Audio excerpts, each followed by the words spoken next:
소아 데레사 성녀, 세상의 선교사 사랑하는 형제자매 여러분, 주님의 평화가 여러분과 함께하기를 빕니다. 오늘 우리가 함께 나눌 이야기는 하느님의 크신 사랑이 얼마나 작고 평범한 삶을 통해 세상에 퍼져나갈 수 있는지를 보여주는 한 영혼의 여정입니다. 이 이야기가 여러분의 마음에 작은 위로와 희망의 씨앗이 되기를 기도합니다. 주님의 은총 안에서 이 귀한 메시지가 더 널리 퍼져나갈 수 있도록 잠시 시간을 내어 구독과 좋아요로 저희의 여정에 동참해 주시면 감사하겠습니다. 여러분의 작은 실천이 저희에게는 큰 힘이 됩니다. 2년마다 유네스코는 인류의 역사에 큰 영향을 미친 인물들을 선정합니다. 문화, 교육, 평화에 기여한 전 세계의 인물들이 그 대상이 되죠. 2023년 프랑스는 19세기 말의 위대한 두 인물을 유네스코에 추천했습니다. 한 명은 파리의 상징, 에펠탑을 설계한 귀스타브 에펠, 그리고 다른 한 명은 프랑스 리지우의 가르멜 수도원에 살았던 젊은 수녀 데레사 마르탱이었습니다. 언뜻 보기에 이 두 사람은 아무런 공통점이 없어 보입니다. 에펠은 철골 구조물로 인간을 300m 하늘 가까이 올려놓은 발명가였습니다. 반면 데레사는 세상과 단절된 봉쇄 수녀원, 그 4개의 벽 안에서 평생을 보낸 사람이었죠. 하지만 놀랍게도 두 사람 모두 인간을 더 높은 곳으로 이끄는 발명가였습니다. 에펠의 탑이 인간을 물리적인 하늘로 이끌었다면 훗날 소아 데레사로 불리게 될 이 작은 수녀의 영성은 인간의 영혼을 에펠탑보다 훨씬 더 높은 하느님의 마음속으로 들어 올리는 길을 보여주었기 때문입니다. 유네스코는 특정 종교기관이 아닙니다. 운사나이 세계적인 기구이죠. 그런 유네스코가 한 명의 가톨릭 성인을 인류의 위인으로 주목했다는 사실은 그녀의 메시지가 종교와 문화를 넘어 얼마나 보편적인 힘을 지니고 있는지를 증명합니다. 아시아, 남미, 아프리카, 북미에 이르기까지 전 세계 수많은 사람들이 데레사 성녀의 삶에서 깊은 영감을 받습니다. 단순히 성상을 모시고 기도하는 차원을 넘어 사람들은 데레사 성녀가 내 삶을 바꾸었다고 생생하게 증언합니다. 한 젊은 여성이 말합니다. 저는 한 영혼의 이야기라는 성녀의 자서전을 읽고 인생이 바뀌었어요. 그녀는 저에게 아주 사소하고 작은 일들조차 어떻게 사랑으로 실천할 수 있는지를 가르쳐 주었습니다. 도대체 무엇이 24이라는 젊은 나이에 세상을 떠난 이 봉쇄 수녀를 이토록 전 세계적인 인물로 만들었을까요? 그 비밀은 그녀가 발견한 작은 길에 있습니다.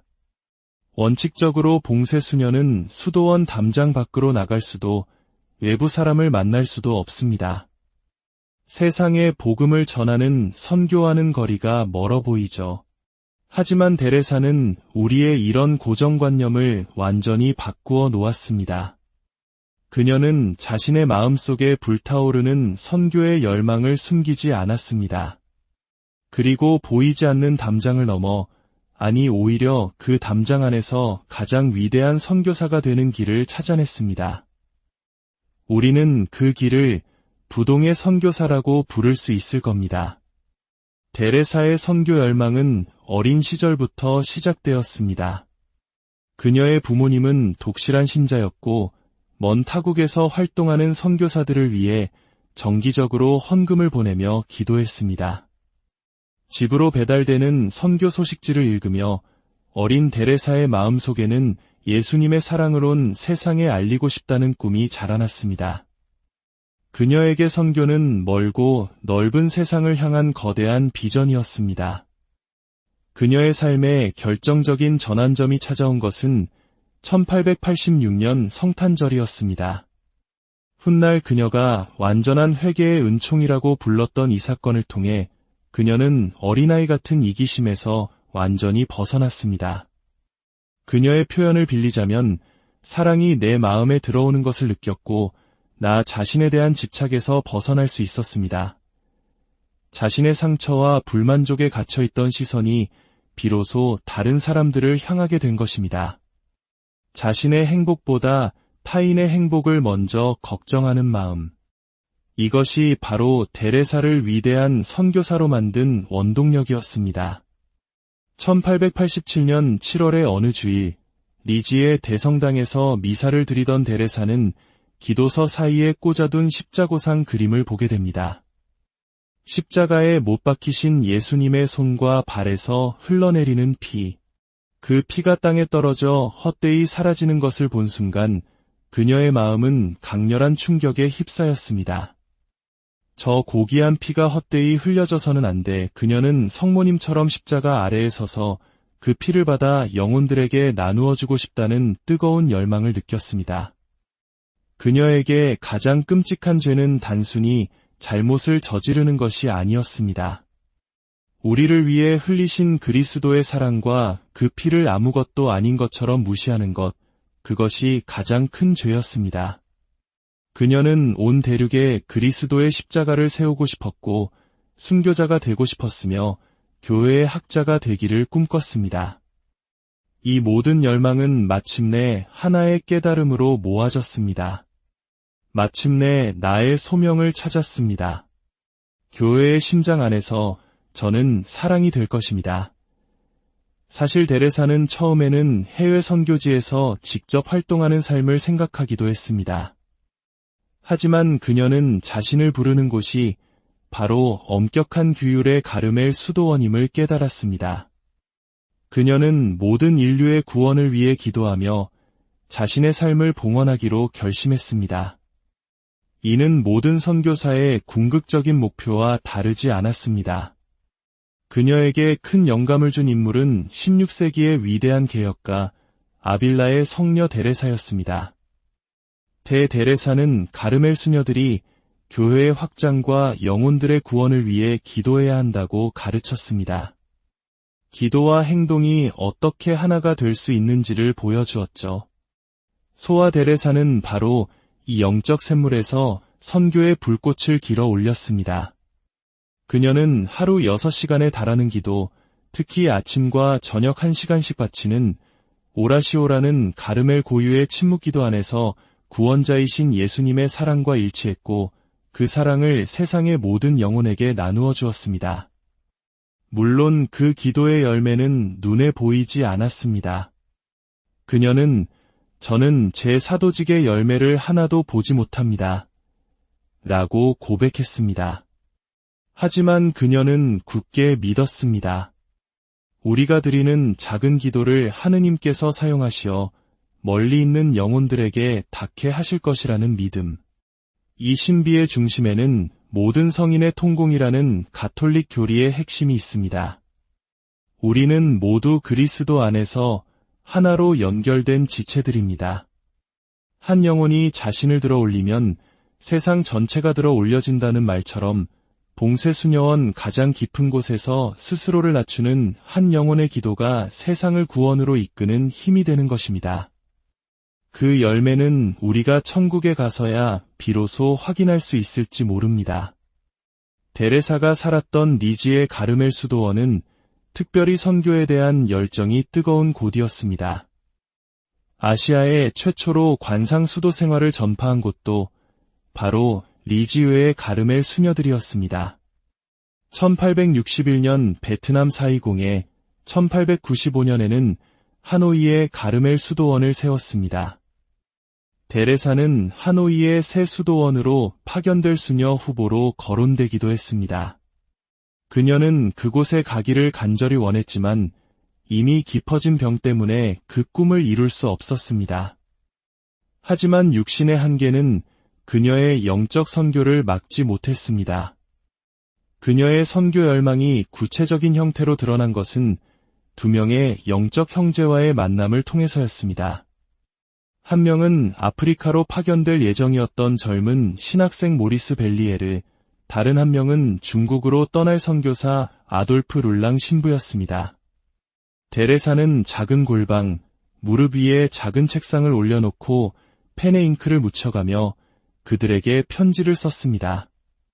잉크 냄새가 채 가시지 않은 편지 한 장 한 장에는 선교지에서 겪을 어려움에 대한 영적인 조언과 따뜻한 격려, 그리고 기도의 약속이 가득했습니다.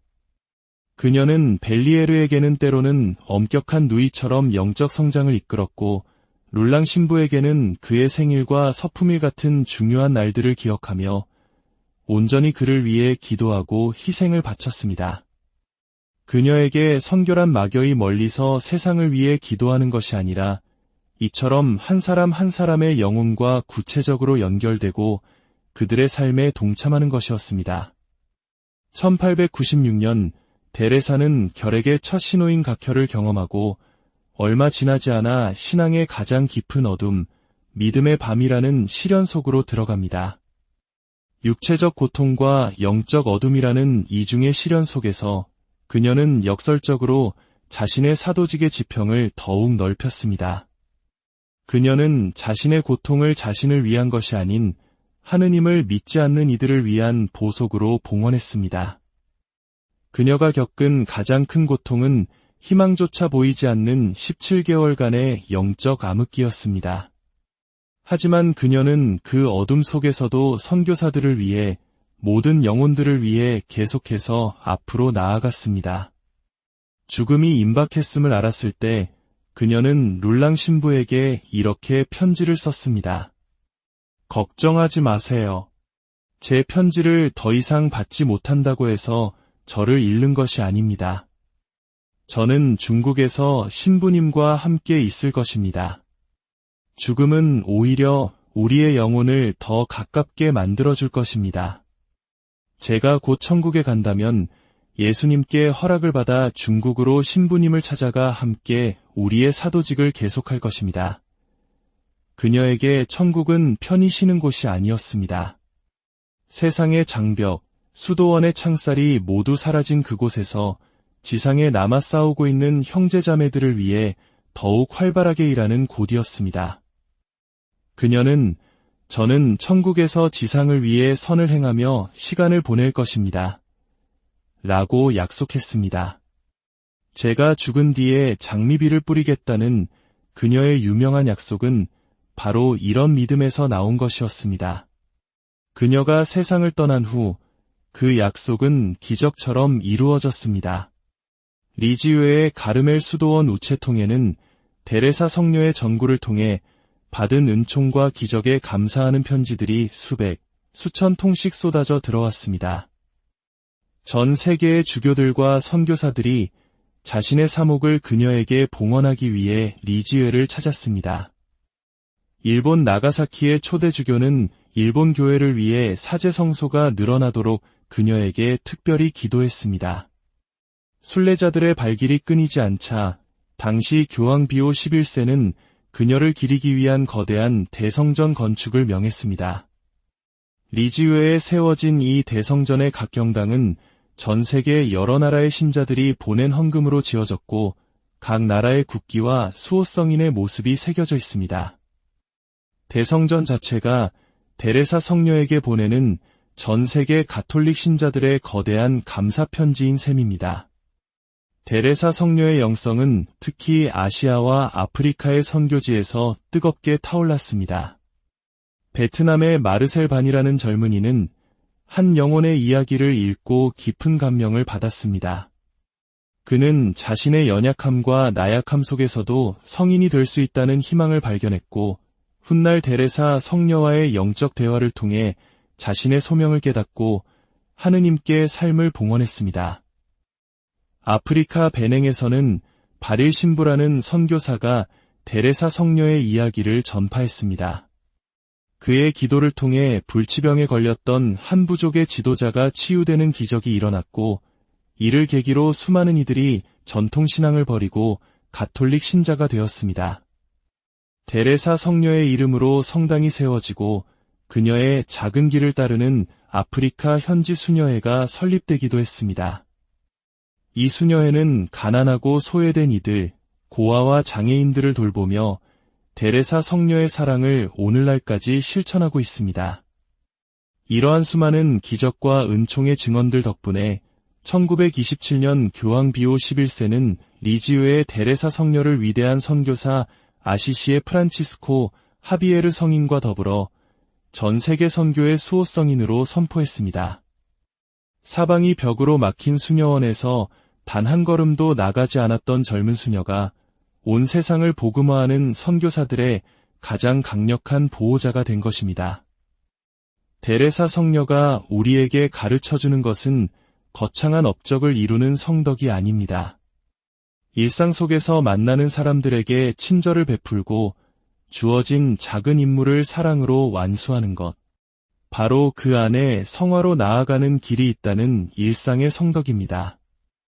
오늘날에도 데레사 성녀는 성유회의 모습으로 전 세계를 여행하며 사람들을 만나고 있습니다.